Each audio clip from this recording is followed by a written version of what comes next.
প্রিয় শিক্ষার্থী বন্ধুরা, আসসালামু আলাইকুম। স্বাগতম জানাচ্ছি বাংলাদেশ শিক্ষাবার্তার নতুন একটি ভিডিওতে। 2024 সালে তোমরা যারা এইচএসসি পরীক্ষার্থীরা রয়েছে তাদের মনে একটা কমন প্রশ্ন, তোমরা যে কয়টা পরীক্ষা দিয়েছ তার মধ্যে কয়টি বিষয়ের খাতা তোমাদের মূল্যায়ন করা হবে বা দেখা হবে। কারণ দেখা গেছে যে সিলেট শিক্ষা বোর্ডে পরীক্ষা হয়েছে 2টা, অন্যান্য শিক্ষা বোর্ডে হয়েছে 3টা, 4টা, 5টা এবং ঢাকা শিক্ষা বোর্ড, ময়মনসিংহ শিক্ষা বোর্ডে কিন্তু 7টা পরীক্ষা অনুষ্ঠিত হয়েছে।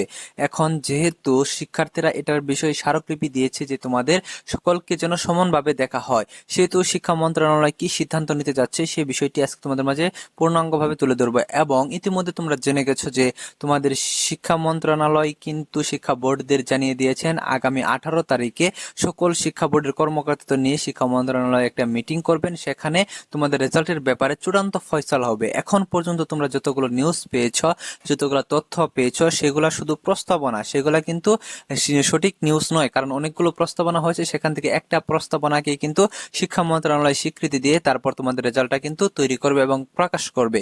তো এখানে তোমাদের যে প্রস্তাবনাগুলো রয়েছে সেগুলো কিন্তু তোমরা ইতিমধ্যে সংবাদ মাধ্যমে জানতে পেরেছো, এবং আমরা তোমাদের ভিডিও আপলোড করে কিন্তু তোমাদের জানিয়ে দিয়েছি যে তোমাদের কি কি প্রস্তাবনাগুলো এসেছে বা সংবাদ মাধ্যমে কি কি নিউজ প্রকাশিত হয়েছে। ইতিমধ্যে একটি নিউজ প্রকাশিত হয়েছে, সেটি হচ্ছে যে তোমাদের 75% কিন্তু নেওয়া হবে এসএসসি থেকে এবং 25% নেওয়া হবে তোমাদের জেএসসি থেকে। তো যাই হোক, আসলে কি সিদ্ধান্ত আসে সেটা আমাদের দেখতে হবে। তো আমরা মূল বিষয় নিয়ে আলোচনা করি। তো তোমরা যারা এখন আমাদের চ্যানেলটি সাবস্ক্রাইব করো না, আমাদের চ্যানেলটি সাবস্ক্রাইব করে রাখো, নতুন কোনো আপডেট আসলেই কিন্তু সাথে সাথে কিন্তু তোমরা নোটিফিকেশনের মাধ্যমে পেয়ে যাবে।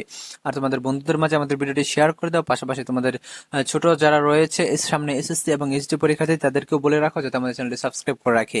তো আসলে মূল বিষয়ে কথা বলি যে তোমরা যে কয়েকটি বোর্ডে যে তোমরা 2টা পরীক্ষা, 4টা পরীক্ষা, 5টা পরীক্ষা, 7টা পরীক্ষা দিয়েছো, এরকম ভাবে এখান থেকে তোমাদের কয়টা বিষয় নিয়ে দেখা হবে।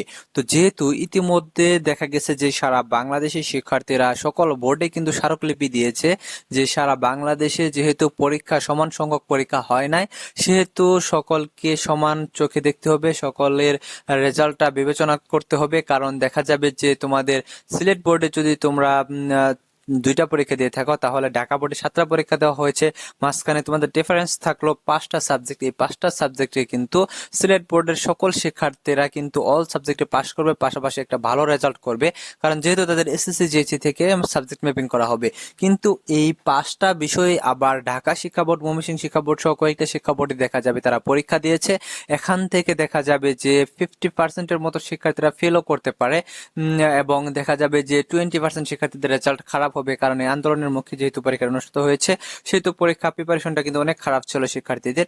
সেহেতু এটা কিন্তু শিক্ষার্থীদের জন্য একটা ভোগান্তির ব্যাপার। এটা নিয়েই কিন্তু বিবেচনা করে শিক্ষার্থীরা স্মারকলিপি প্রকাশিত করেছিল, এবং এটা শিক্ষা বোর্ডে দিয়েছে, শিক্ষা বোর্ড জমা নিয়েছে। যেহেতু সকল শিক্ষা বোর্ড স্মারকলিপিগুলো জমা নিয়েছে এবং সকল শিক্ষার্থীদের দাবি এটা নিয়ে কিন্তু অবশ্যই বিবেচনা করা হবে। এবং এটা নিয়ে বিবেচনা করা হলে তোমাদের একটা সিদ্ধান্ত আসতে পারে যে সর্বনিম্ন যে শিক্ষা বোর্ডে সর্বনিম্ন পরীক্ষাটা হয়েছে ওই সংখ্যক পরীক্ষার খাতাগুলো মূল্যায়ন করা হতে পারে। এটা হচ্ছে যে সিলেট বোর্ডে মাত্র 2টা বা 3টা পরীক্ষা হয়েছে, এই সিলেট বোর্ডে যে কয়টা পরীক্ষা হয়েছে সেই কয়টা সাবজেক্ট কিন্তু মূল্যায়ন করা হতে পারে, যাতে সারা বাংলাদেশের সকল শিক্ষার্থীদের যাতে সমান চোখে দেখা হয় এবং সমানভাবে যাতে রেজাল্টটা সাবজেক্ট ম্যাপিং হয়। এই জন্য কিন্তু দেখা যাবে যে শিক্ষা মন্ত্রণালয় বা শিক্ষা বোর্ড এই সিদ্ধান্তটা নিতে পারে, এবং এই বিষয়টা কিন্তু শিক্ষা মন্ত্রণালয় অবশ্যই খুবই গুরুতরভাবে দেখবেন। কারণ সকল শিক্ষা বোর্ডে কিন্তু স্মারকলিপি দেওয়া হয়েছে এবং স্মারকলিপি গ্রহণ করেছেন শিক্ষা বোর্ডগুলো। যদি তাদের এই দাবিটা যদি না মানা হয়, তাহলে দেখা যাবে যে দেশের শিক্ষার্থীরা কিন্তু নতুন আন্দোলনের সৃষ্টি করতে পারে। বিষয়টি শিক্ষা বোর্ড অবশ্যই বিবেচনা করবে, এবং যাতে কোনো প্রকার বৈষম্য না হয় সেই বিষয়টিও কিন্তু শিক্ষা বোর্ড কিন্তু দেখবে বা শিক্ষা মন্ত্রণালয় কিন্তু দেখবে। তো এখন বিষয় হচ্ছে যে তোমরা যারা এইচএসসি পরীক্ষার্থীরা রয়েছে তারা চিন্তিত রয়েছে যে তোমাদের সকল সাবজেক্টে যদি খাতাগুলো দেখা হয় তাহলে তোমাদের রেজাল্ট কিন্তু ফেল আসতে পারে। কারো পদার্থতে পরীক্ষা খারাপ হয়েছে, কারো আইসিটিতে পরীক্ষা খারাপ হয়েছে, কারো ইংরেজিতে পরীক্ষা খারাপ হয়েছে। তো ইংরেজি নিয়ে আরেকটা কথা বলি যে ইংরেজিতে যদি তোমরা 2 পেপারের মধ্যে এক পেপারে ফেল করো, আরেক পেপারে যদি ভালো রেজাল্ট করো, যেমন একটাতে পেয়েছো ধরো 28 নাম্বার, আরেকটাতে পেয়েছো তোমরা 50 নাম্বার, তাহলে কিন্তু তোমরা 2 পেপার মিলে কিন্তু ইংরেজিতে পাস করে যাবে। এটাও কিন্তু তোমাদের জন্য একটা দারুণ সুখবর।